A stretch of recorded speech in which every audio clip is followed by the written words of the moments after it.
lo que teníamos hasta la anterior semana y lo que corresponde ahora, de acuerdo con el proceso de auditoría, no sé si está aquí, y de acuerdo con nuestro contenido, veamos que eso cargue. Mientras carga, vamos a nuestros contenidos. Licenciado, buenos días. Buen día. Licenciado, buenos días. Le habla José Armando Gutiérrez. Soy el auxiliar designado para su materia. Perdón que le moleste. Le voy a dar a eso de las 9 menos cuarto para para que coordine con sus compañeros, por favor. No, licenciado, solo quería presentarme para poder elegir el horario en el grupo, nomás directamente con un formulario, así ya no le puedo molestar. Está bien, pero igualito va, si quiere coordina 9 menos cuarto, va a terminar la clase. Ya, licenciado, gracias. Okay.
Bien, entonces simplemente repasando el proceso, la idea fundamental es que en un determinado momento determinemos el RIM, ¿ok?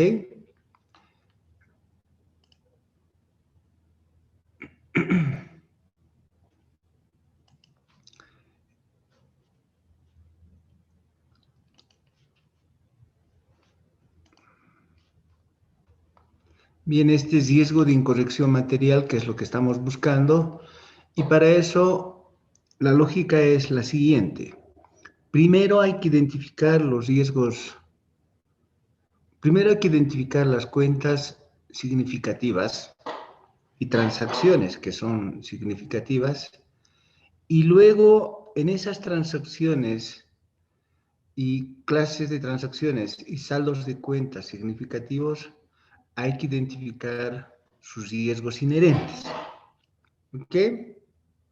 Más, después de haber identificado los riesgos inherentes, lo otro es que tenemos que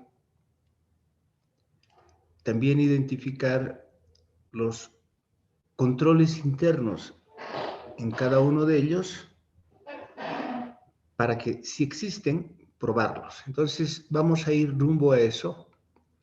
Solo que hablar del riesgo de auditoría, ese riesgo de auditoría que va en la lógica de esto que es el mismo proceso de auditoría, porque ya hemos pasado la fase de actividades previas y hemos entrado a lo que es la fase de planeación para definir el RIM, con un profundo conocimiento del negocio que ustedes deben tener y que han debido leer el caso. Pues esto de identificar las transacciones significativas y definir el riesgo inherente, pues el riesgo inherente, estoy buscando aquí, se trata en 3 niveles. ¿Ok? El riesgo inherente puede estar a nivel de la entidad, a nivel de procesos y a nivel de los estados financieros y aseveraciones. Por otro lado, si bien es cierto, por una parte ustedes tienen que identificar aquellas cuentas, saldos de cuenta y transacciones significativas, lo primero que debe tratarse son los riesgos a nivel de la entidad que definen el tono general de lo que es un trabajo de auditoría. A ver, esa parte es muy importante y lo tenemos que tratar con mucho cuidado.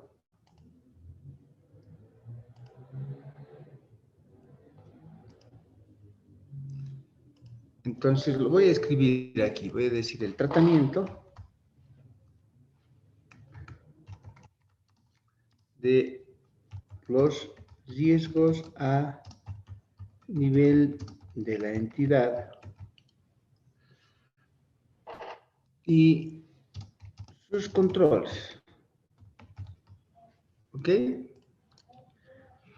Porque esto sí tiene que ver con una especie de conjunto y subconjuntos. Si yo lo tomo así, a ver, voy a buscar una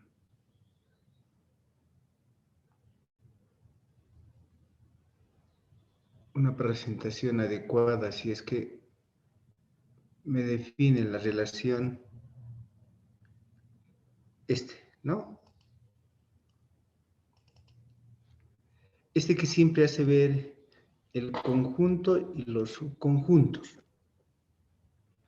Entonces, en primera instancia, lo que ustedes tienen es los controles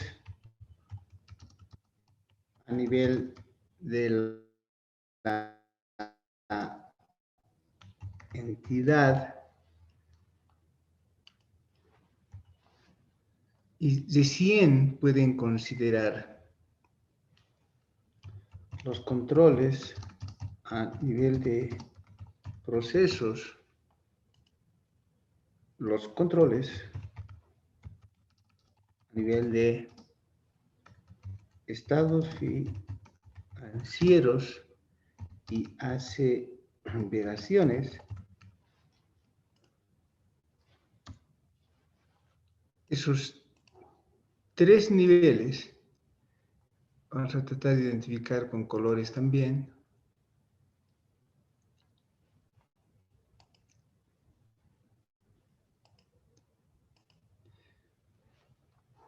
Ese que prefiero poner con rojo, y no encuentro aquí uno con rojo. A ver.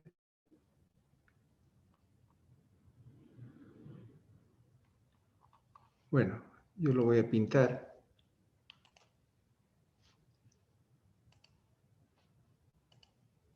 Ese nivel. ¿Ok?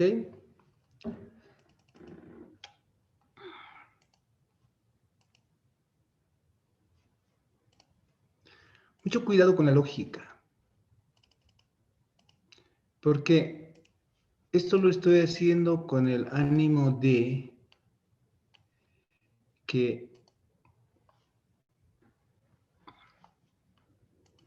decir que los controles estos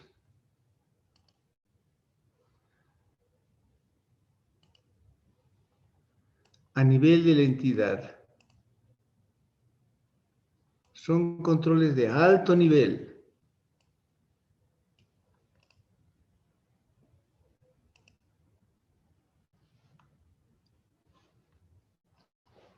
Esos son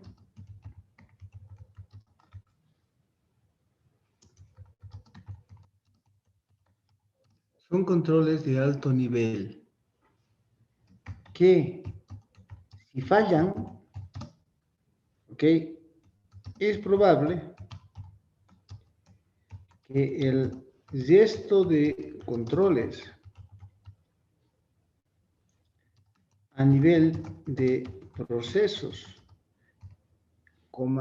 y estados financieros con aseveraciones también fallen. ¿Ok? Entonces, esa concepción es fundamental. Repito, estos controles son controles de alto nivel.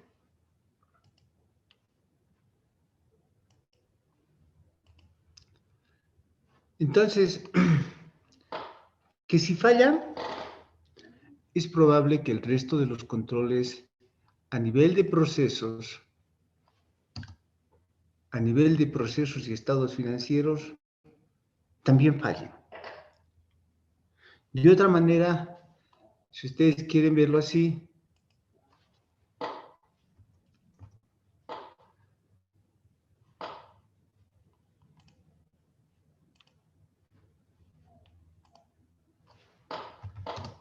de otra forma,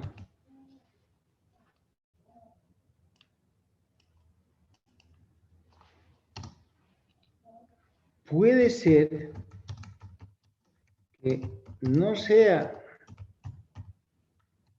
conveniente, ¿sí?, proseguir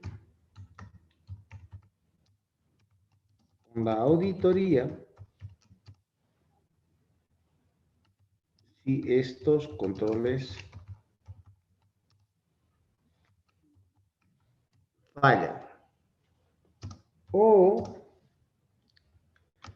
los procedimientos restantes de auditoría sean muy extensos,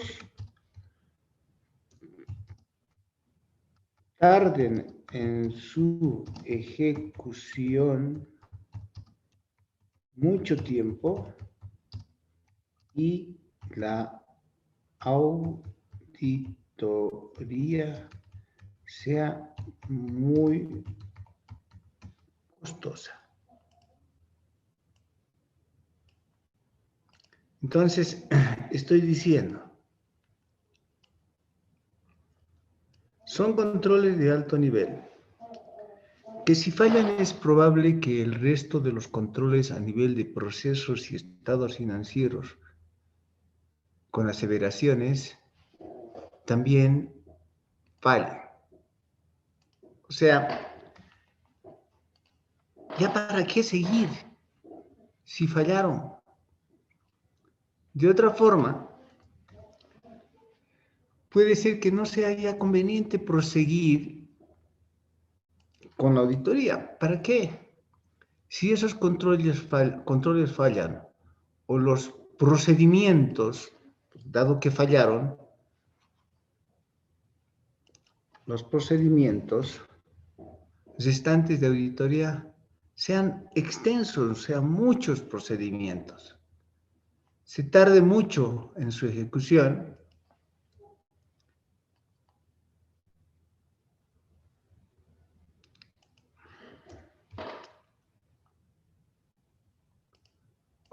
tarde mucho en su ejecución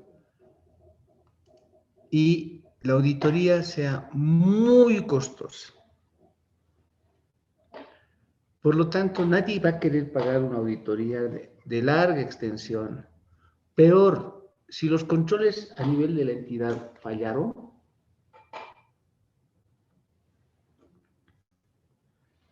entonces, además es probable que haya muchos errores. Si fallan, es muy probable, ni siquiera ya probable, muy probable que hayan muchas, digamos, que hayan fallas.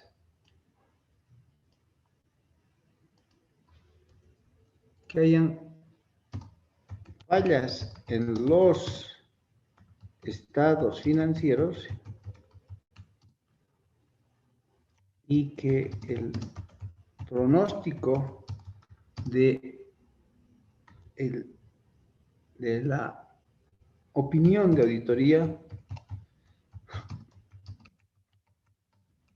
no sea favorable para el cliente. ¿Se dan cuenta? A ver, es como por decir una persona, ¿no? Y yo le pregunte, a ver, ¿te estás cuidando en la vida? Y me diga, bueno, yo trabajo, yo tengo mis hijitos, voy a hacer esto, estudio también, eh, bueno, también juego fútbol, etcétera, ¿no? Hago deporte, hago lo uno, hago lo otro. Ah, qué bien. ¿Cómo estará pues, ese cuerpo, no? ¿Cómo estará ese cuerpo? Bueno, le voy a hacer una pregunta general. Y me va a decir, y le voy a preguntar, y le voy a decir, a ver, ¿dónde trabajas? Porque me dice que tiene múltiples controles, muchas actividades, hace muchas cosas, ¿no? Puede decirme, hago deporte, a veces cocino también, y tengo mis hijitos, mi esposa, tengo todo, y controlo a ellos, y así. Y al final le voy a decir, ¿cómo estará pues este señor? Para saber cómo está este señor, le voy a preguntar, y le digo, ¿en qué trabajas? ¿No? Para saber si tiene un buen control. Y me dirá, yo trabajo en la planta nuclear. ¿Y qué trabajo realizas? No, yo hago las pruebas de los reactivos nucleares. Uh, Eso quiere decir que está permanentemente en contacto con la radiación. Entonces, si me dice mi doctor, como médico, quiero que me dé una opinión sobre cómo estoy yo, solamente por el ambiente en el que está, ¿no? Y sabiendo que en ese ambiente los controles generales no son, que son lo máximo, no son realmente efectivos, si ahí no entra como una especie con traje de astronauta a trabajar, si no tiene esos controles de alto nivel, yo diría que ya para qué voy a hacer más análisis. ¿Para qué como médico le voy a decir, tenemos un análisis de sangre, tenemos unas radiografías, un electrocardiograma, qué sé yo? Porque lo más probable es que el señor esté muy mal, ¿de acuerdo? Entonces, antes de hacer ninguna prueba, ya le voy a poder decir que mi opinión es de una abstención de opinión, porque casi es seguro que en forma general esté muy enfermo. ¿Ok? Entonces, por eso lo he puesto con rojo. Es lo mismo en una empresa. En las empresas, si lo general, si el ambiente en que está, ¿no? Entonces, o de otra manera, no tiene una vida organizada. Me viene a decir y dice, doctor, quisiera que me diga cuál es la opinión sobre mí si yo presento razonablemente. Entonces le voy a preguntar, le voy a decir, y a ver, cuénteme de su vida. Y lo primero que me va a decir, sabe doctor, yo soy alcohólico. Entonces, ¿para qué más voy a opinar? ¿Para qué? ¿Para qué voy a empezar a mirar otra? Si me pide una opinión, le voy a decir, bueno, no puedo decir que presente razonablemente, porque la persona no tiene control sobre lo que es la vida en esencia. ¿Se dan cuenta? Entonces, si la persona me dice, a ver, yo le pregunto, ¿dónde trabajas? Ah, trabajo en el hospital tal. Ok. Y es el centro de COVID, en el centro hospitalario de COVID. Y no se pone controles. ¿Y cómo trabajas? Le pregunto. Sin barbijo, sin lentes, ni nada.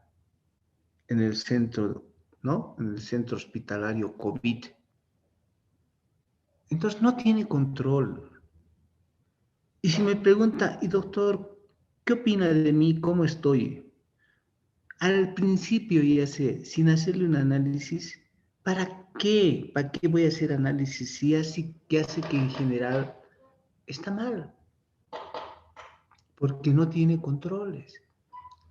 Igualito es en las empresas, ¿no?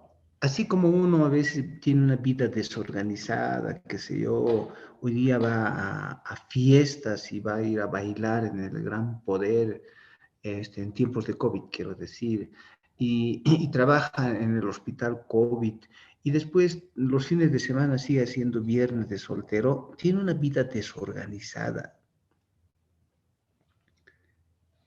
Entonces, ¿ya para qué? Sus controles de alto nivel no funcionan. ¿Para qué voy a opinar sobre esa persona? Me abstengo de opinar. ¿Se dan cuenta? Igualito en las empresas. Si las empresas tienen una desorganización, no tienen organigrama, no hay gerente general, no hay controles asépticos porque ellos producen químicos, no hay controles en inventarios, la mercadería la ponen donde sea, tampoco tienen una área de tesorería, ¿no? Y finalmente, los empleados no son empleados elegidos, no son competentes, no trabajan con ética. Entonces, ¿para qué voy a mirar más? Si al principio los controles a nivel de la entidad no funcionan.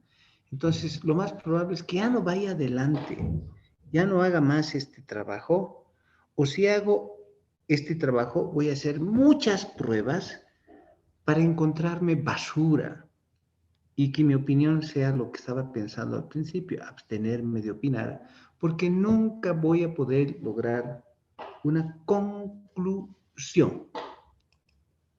¿Ok? Preguntas. Esa parte es muy importante, estamos entrando a esa condición. Entonces, antes de seleccionar con la materialidad cuentas y transacciones significativas, lo primero que debo ver es que si la empresa tiene o no tiene controles generales. Eso es, dado los riesgos que tiene la empresa.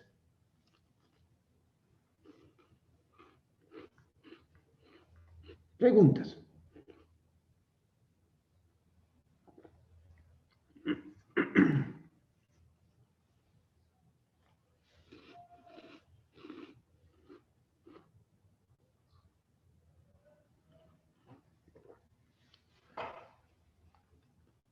Preguntas jóvenes.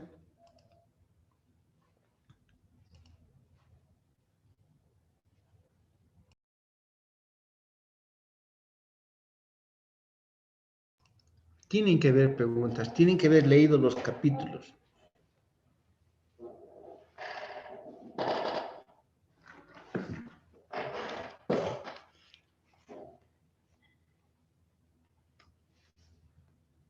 ¿No? Entonces estamos entrando en tres capítulos muy importantes y bueno, no, y también de la guía 2. Necesito que se concentren y lean mucho la guía 2 para todo eso que es su profesión, para el desarrollo de su profesión. Busquemos esas guías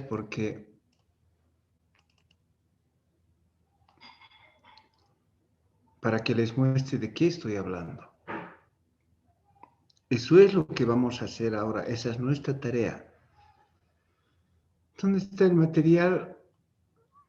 ¿Dónde están las guías? Aquí están. Ahí están las guías. Aquí está. Estos tres, la 8, que es la identificación de los riesgos, la evaluación de los riesgos y identificar cuáles son de esos los riesgos significativos.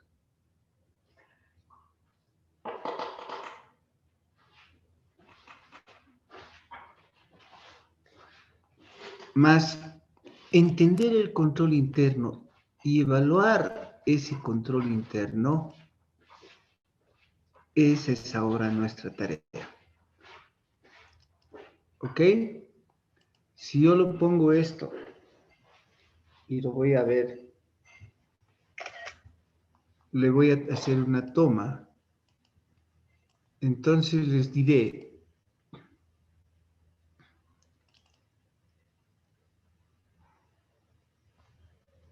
bien, que este es el propósito ahora de nuestro trabajo. O sea, les estoy diciendo, todo eso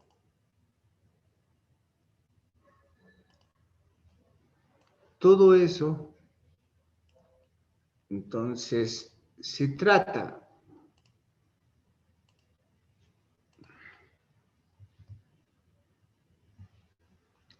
con esos capítulos. Esos capítulos los tienen que leer profundamente en la guía mía, Pymes, volumen 2. O sea, identificar los riesgos inherentes, darles un valor a esos riesgos inherentes, saber, porque no se toman todos los riesgos. No es cuestión de hacer una lista de riesgos y riesgos y riesgos, no, sino que hay que tomar los más significativos, entender el control interno, que hace al capítulo 11, y evaluar ese control interno, ¿ok? Y definir cuáles son los riesgos.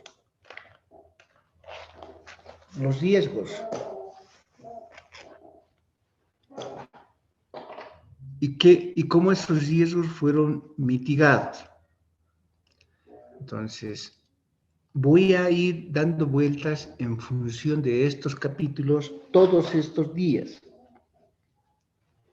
Primero voy a tratar de ver cuál es el entendimiento de control interno. Entonces, fíjense, voy a irme al capítulo 11. Es que estoy en la toma esta, un poquito. Ahora sí.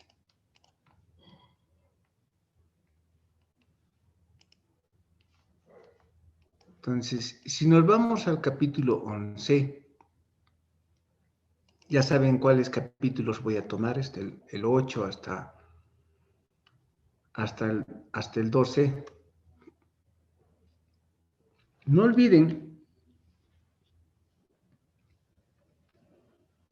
que lo primero que debe tomarse, bueno, hasta que cargue, es esto que está con rojo. No se puede proseguir a los otros niveles si lo que está con rojo, que son los controles a nivel de la entidad, no se han tratado. Y si llegamos a la conclusión de que no hay controles a nivel de la entidad, entonces la situación sería muy grave, ¿no? Pero por todo lo que yo ya puedo saber y todo lo que nosotros hemos ido estudiando en BEBA, porque ustedes han leído, estudiado el caso, pues yo diría que pareciera pareciera que hay controles a nivel de la entidad, porque he visto que tienen, por ejemplo, un organigrama. Eso quiere decir que están pues organizados, que tienen auditoría interna, entonces tienen monitoreo, y que es una entidad familiar. Eso quiere decir que de alguna manera tienen un cierto comportamiento. Eso un poquito me da ánimo, eso no define. No es como decir yo vivo de chismes, no, yo debo comprobar. No es que aquí pareciera que parece que sí, el auditor no vive de apariencias, sino las comprueba. Toma las apariencias y las comprueba. Entonces lo que vamos a hacer, aparentemente anda bien la empresa, aparentemente. Eso es lo que vamos a comprobar. Y entonces comprobar es ir a este capítulo 11, donde ustedes saben que los controles generales de auditoría, perdón, de las empresas, tienen que ver con primero estos riesgos que están en la guía. Fíjense, al principio lo estoy marcando, que son los riesgos de negocio. A ver, voy a más bien pintarlo aquí. Que son los que quisiéramos identificar. ¿Cuáles serán esos riesgos de negocio? Que tiene que ver con los objetivos y sus estrategias. Entonces, ¿no será que eso ya conozco yo? Porque no tendrá que ver eso con lo que nosotros conocemos como el concepto de Palepú, aunque hay muchas formas de definir eso. A ver, voy a volver a amarrar esto que está en la NIA 315, párrafo 4, con lo que hemos aprendido desde siempre. Por eso, intencionadamente, cuando dicto la materia de contabilidad internacional, les doy esta parte que significa Palepú, o sea, el concepto de este autor Palepú de la Universidad de Harvard. Si uno quiere saber cómo anda un negocio y cuáles son sus riesgos a nivel de la entidad, debe conocer su entorno empresarial. Si quiere saber cuáles son esos riesgos, entonces también debe conocer cuál es el cambio en las estrategias que tiene ese negocio que pretende cumplir con sus objetivos.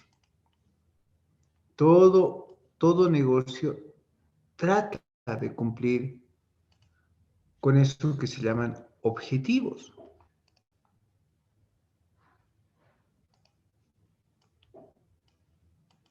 ¿Ok? Entonces, de eso estamos hablando, de este nivel, a nivel de la entidad. ¿Ok? NIA 315. ¿Qué número de párrafo, jóvenes? 4. 4. ¿Ok? Entonces estamos ahí. NIA 315, párrafo 4. ¿De acuerdo? En función de cuáles son esos riesgos que los vamos a identificar de esta manera, ¿ok?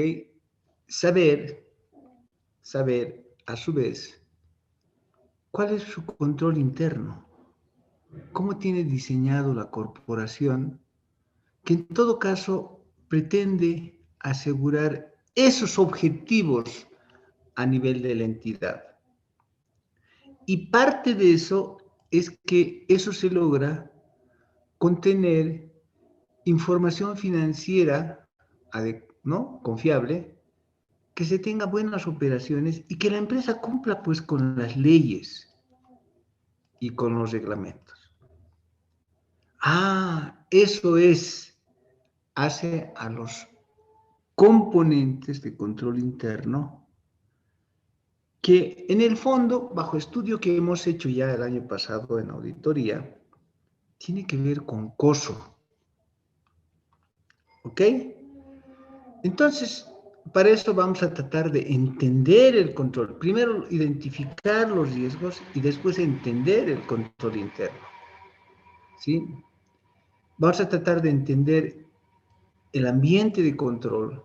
Es como les digo, lo primero que vamos a tener que hacer, como dice la NIA 315, párrafo 14, ¿cómo andará pues este negocio? ¿No? En general, es como el médico le hace la pregunta, y ya les he dicho al paciente, ¿en qué trabaja usted? Esa es su primera pregunta. Porque cuando uno va al médico, ¿en qué trabaja usted? Yo soy auditor. Ah, ¿le duele la cabeza? Sí, claro que me duele la cabeza, le digo a veces. Y el médico me dice, primera pregunta, ¿en qué trabaja usted? Yo soy auditor. Y de segunda pregunta, ¿cuánto tiempo usted está frente al computador? Y me dice, y le digo, yo estoy 10 horas por día frente al computador. Ah, ¿qué creen que a qué conclusión ha llegado? ¿Sí?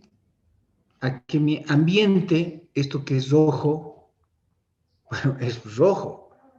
Por eso me duele la cabeza. Entonces, ¿para qué va a hacer más análisis? Va a ser electroencefalogramas. Lo primero que me va a decir es, vaya a su casa, cierre los ojos, duerma más tiempo, ¿sí?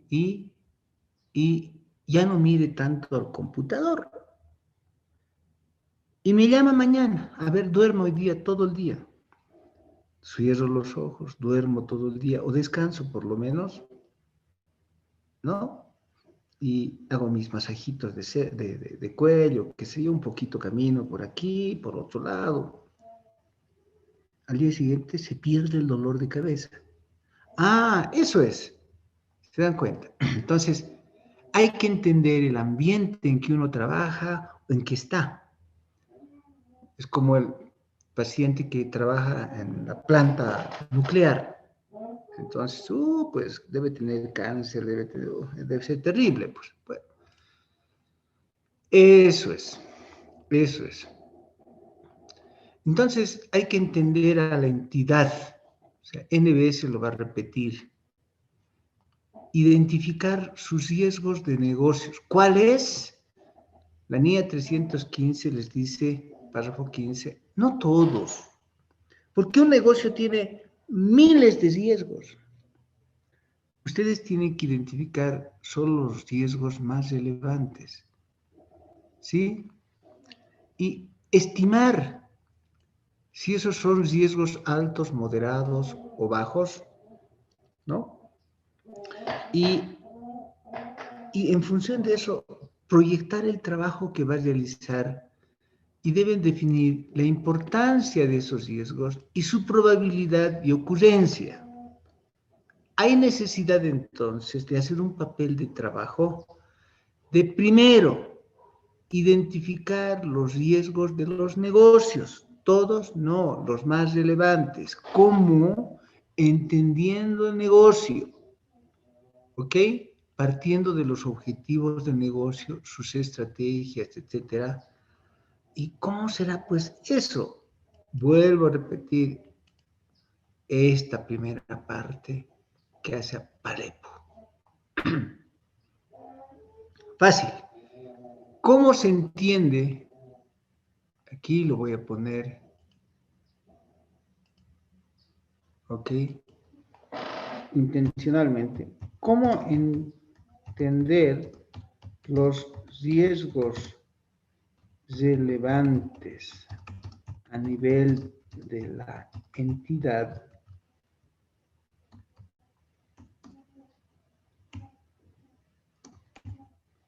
Estoy buscando mi... Ahora sí, ahí está. A nivel de la entidad. Entonces no olviden que lo que ustedes quieren, espero no...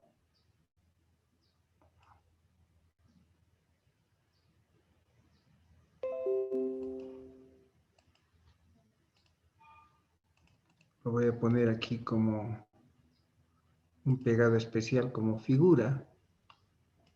Ok. Ahí está. Estoy rescatando solo esa parte. Los riesgos a nivel de la entidad, solo esa parte. Esto se logra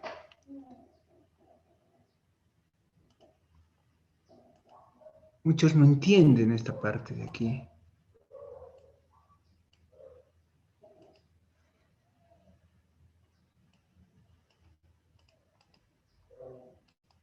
Estoy poniendo entender, no, identificar,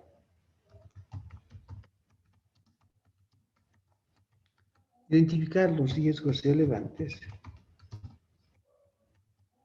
utilizando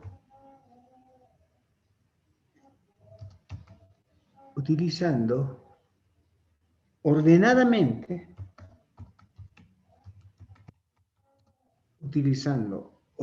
ordenadamente herramientas administrativas como ser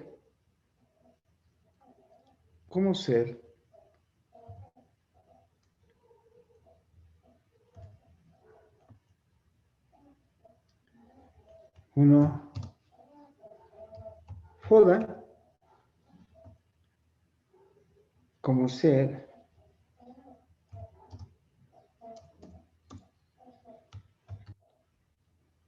PESTLA, como ser las 5 fuerzas de Porter que ustedes deben leer, ¿no? O utilizar el cuadro de mando integral. O cualquier herramienta que identifique esos factores, como ser también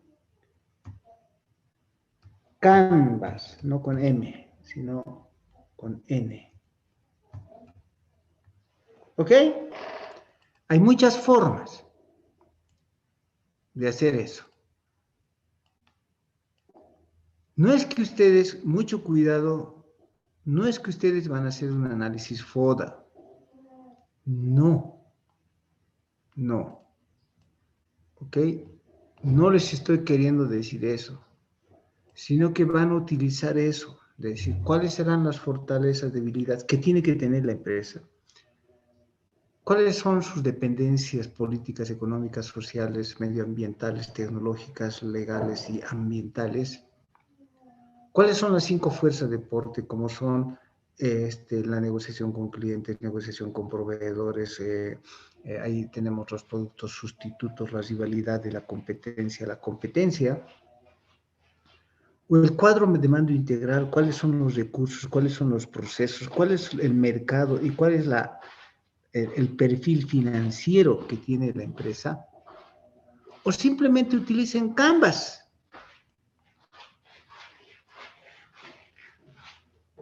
Entonces, claro está que para mí es muy difícil tratar de enseñarles a manejar Canvas, porque es una herramienta que ustedes han debido conocer en alguna materia, y si no, tienen que estudiar solos, no les queda otra, ¿no?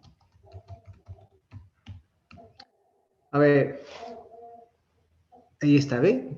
Canvas, estrategias de negocio. Entonces, es el nuevo modelo de negocio. Las empresas, cuando se desarrollan, arman modelos de negocios. Y uno de esos es mediante metodologías ágiles, ¿no? Donde uno debe definir el modelo de negocio con Business Model Canvas. ¿Ok? Entonces, ahí está la manera, y lo voy a poner de otra manera, y les voy a simplemente mostrar en imágenes para que no No nos compliquemos tanto. Ahí está. ¿Ok? Este es un modelo Canvas.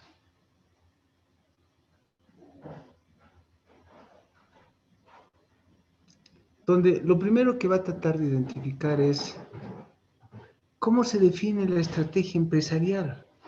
¿Cómo se define? Dije, ¿cómo se define cómo define el perfil de negocio para lograr los objetivos? Y lo primero que va a decir Canvas, emplee nomás pues el DAFO, ¿no? O sea, lo mismo, el DAFO es lo mismo que el FODA, ¿ok? Dentro del método Canvas. Y al final les va a definir un cuadrito del modelo. No sé, no está aquí, no lo veo. Deberíamos tenerlo aquí. Espero ver el cuadrito completo. Eso es lo que estoy buscando.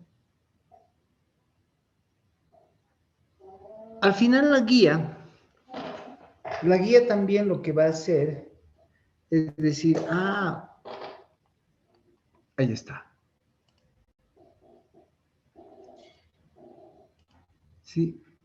Entonces, va a definir los socios clave, las actividades clave, los recursos clave, la propuesta de valor, la relación que tienen con los clientes, formas y canales, el seguimiento con los clientes, la estructura de costos, flujo de ingresos. Esos 9 elementos les va a pedir Canvas. Entonces, pongan ustedes un subtítulo que diga los socios clave, actividades clave, y vayan identificando en cada uno de ellos el riesgo del negocio.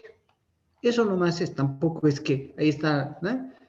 Tampoco es que sea gran ciencia, sino que les está diciendo ordenadamente, pon este subtítulo y haz, pon este subtítulo y haz, pon este subtítulo y haz, pon este subtítulo y haz. Y lo mismo, si utilizaran FODA, pon cuáles son las fortalezas, debilidades, etcétera, oportunidades y amenazas, porque eso proyecta para saber si la empresa tiene perspectiva de futuro, porque si tiene muchas amenazas y si tiene pocas oportunidades, entonces la proyección de empresa en marcha no va pues con esta. PESTLA nos va a definir cuál es el nivel de dependencia política. Claro, si es petrolera es una cosa, si es una comercial es diferente, ¿no? Si es una empresa de producción, posiblemente la T sea importante, o sea, todo dependan de la tecnología. Por decir, a ver, una empresa que no la conozco, que sería la fábrica de cemento, tiene problemas de A, será riesgoso por A. ¿Qué es A? A es ambiente, ¿no? Factores medioambientales. Mucha polución, mucho polvo, riesgo alto, ¿no? En cambio, un banco tiene mucha L. Las disposiciones legales de las superintendencias regulatorios, si no cumple una de esas cosas, cierran el banco. Alto riesgo. En cambio, hay otras que, por ejemplo, producen computadoras, celulares. Si no están permanentemente con la tecnología, el negocio cae. ¿De acuerdo? Porque la tecnología avanza y avanza y avanza. ¿Sí? Ya no queremos tener celulares tan rígidos, queremos tener celulares que sean flexibles. Es más, quiero que mi celular sea como una especie de reloj. Vaya mi mano igual que el reloj colgado y no estar buscando por todo lado, esté amarrado y levante mi mano y simplemente en mi mano digite lo que tenga que digitar. ¿Y eso cómo se logra? Con tecnología. Y si alguien lo logra, va a vender mucho. Y el resto se va a quedar, van a morir como empresa. Tiene entonces mucha dependencia tecnológica. O algunos tienen dependencia económica, dependen de lo económico o de lo social, ¿no?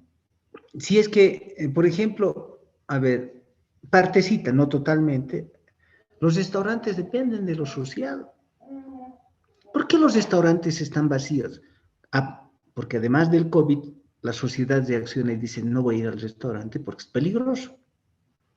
Ah, ya, prefieren cocinar en su casa. Entonces, los restaurantes cada vez andan mal. Bueno, si no los restaurantes, los cafés, porque los cafés son para reunir a los amigos y ahora los amigos no quieren reunirse. Entonces, ese negocio va cayendo porque, no, pues, ¿quién vaya a tomar cafecito al café? Tiene independencia social. O, no solamente es ese factor, sino otros son como que yo vivo en Oruro, pero voy a trabajar a Santa Cruz. Y cuando voy a Oruro, siembro y cosecho la papa, pero después voy a la zafra de Santa Cruz. Entonces me muevo mucho, porque soy campesino.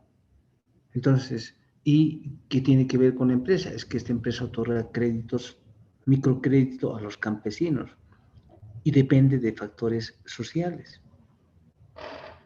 Esta empresa se llama ProHombre. Ok, entonces depende pues, de los hombres. ¿De acuerdo? Bueno, esta empresa es hospitalaria, entonces depende de lo social. Y lo económico, y así. Las 5 fuerzas de deporte, los clientes, proveedores, etcétera, y todo eso. Ahí es donde vamos a encontrar los riesgos, los riesgos, los riesgos. Entonces, en el caso de ustedes, para práctica, enseguida les voy a mandar esto que se llama conocimiento del negocio.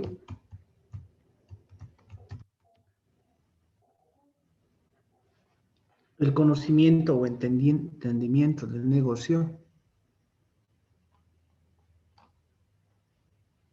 Ahí está saliendo, espero que...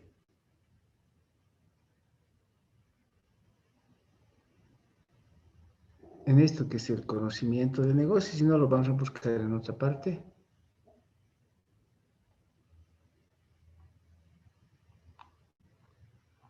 ¿Dónde está aquí? Voy a buscar en AudiTools. Y ustedes lo van a llenar para mañana. En el caso de la empresa Beba. Ahí está la... Y aquí debe estar entendimiento de la entidad. Lo voy a abrir.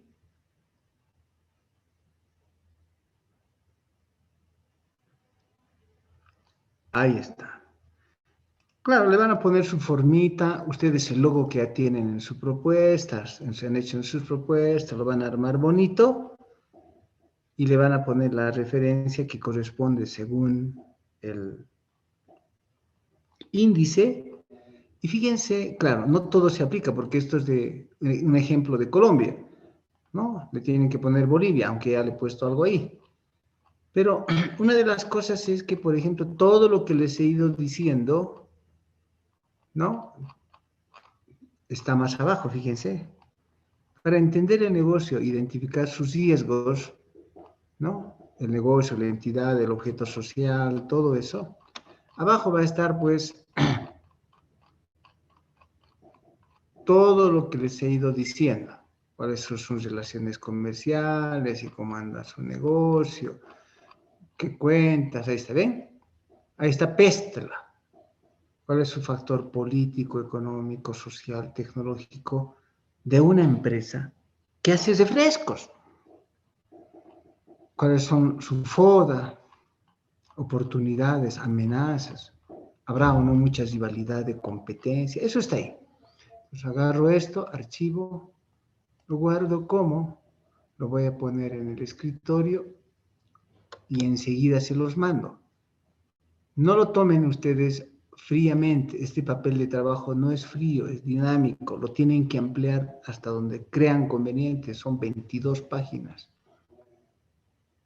Lo cierro, me voy aquí, abro una ventana y digo Facebook y se los pongo en el Facebook para que de ahí lo bajen y llenen e identifiquen los riesgos a nivel de negocio como establecen los capítulos 8, 9, 10 y 11. ¿Ok? Eso necesito que ustedes me digan, ¿no? Y voy a preguntar, obviamente, con qué capítulo están tratando cada uno de las... Ahí está, gabinete. Voy a tomar los archivos. Voy a subir un archivo. Y les voy a dejar con esto trabajando, más el ayudante, para que ustedes vayan... Ahí está el entendimiento de la entidad. Estoy abriendo. Completen y mañana me lo pasan. Hasta donde obviamente, sobre todo estas partes que hacen al conocimiento del negocio, no todo lo deben tener como información porque estamos armando, pero gran parte sí ya lo tienen. ¿Preguntas?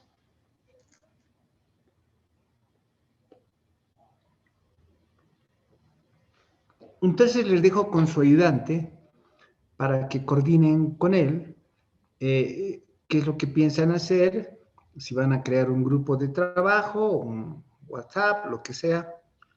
Aquí mismo ahorita se los voy a dejar abierto. Voy a cerrar mi pantalla, ya les he mandado el trabajo y listo. ¿No?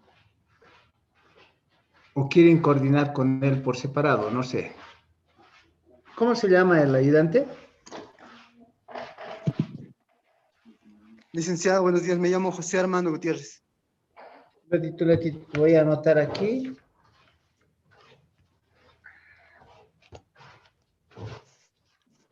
Aquí está. Ayudante. José. Armando Gutiérrez. Ok.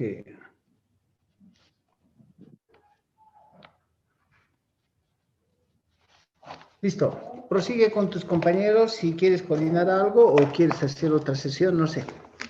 No, licenciado. Voy a continuar aquí, por favor. Ya, ok, le dejo entonces. Ya, gracias. Elimina mi presentación, ¿no? Ya no está mi presentación ahí. ¿O sigue? Se puede ver, sigue, licenciado. Aún lo Sí, vemos. sigue, licenciado. Se ve, licenciado. Estoy queriendo dejar de compartir para que hagan y manejen.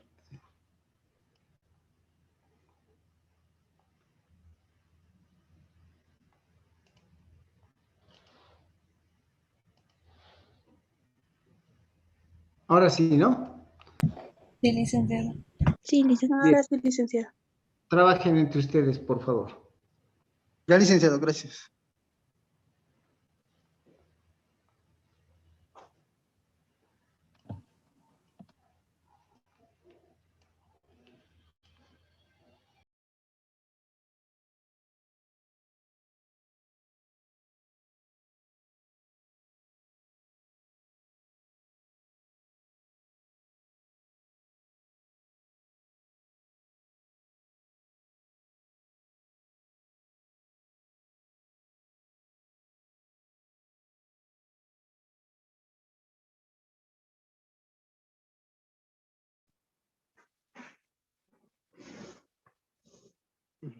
Ya, hola compañeros, ¿me escuchan?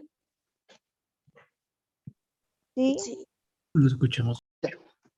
Como ustedes ya saben, ya me he presentado, mi nombre es José Armando Gutiérrez Quispe, voy a ser el auxiliar designado para esta materia, para todo este año, voy a ayudar en todo lo posible para que ustedes tengan la facilidad de poder comprender esta materia. Es por eso que en dirección ya me están pidiendo los horarios para la materia. Y por lo general yo les voy a dar unas cuantas opciones y para eso, para no molestar en el grupo del licenciado, voy a crear otro grupo específicamente para las auxiliaturas, para que no podamos molestar al licenciado en el grupo y así poder coordinar entre nosotros y ver qué horarios vamos a elegir. Y les voy a mandar un formulario Google donde voy a colocar los horarios que yo tengo disponible y uno a disposición de ustedes para que el que gane con mejor votación podamos elegir y pueda dar la dirección para que sea ese nuestro horario oficial. ¿Están de acuerdo? Sí, auxiliar, Sí, muchas gracias. Sí, Sí, sí, Axi. Ya, entonces ahorita voy a mandar el link de grupo para que ustedes puedan entrar y para poder coordinar con ustedes. Yo no les quiero molestar mucho, yo tampoco estoy un poco ajetreado, así que nos vemos en el grupo. Está bien. Está bien, Axi. Gracias, Oxy. Nos vemos en el grupo. Gracias, Axi. Sí. Gracias.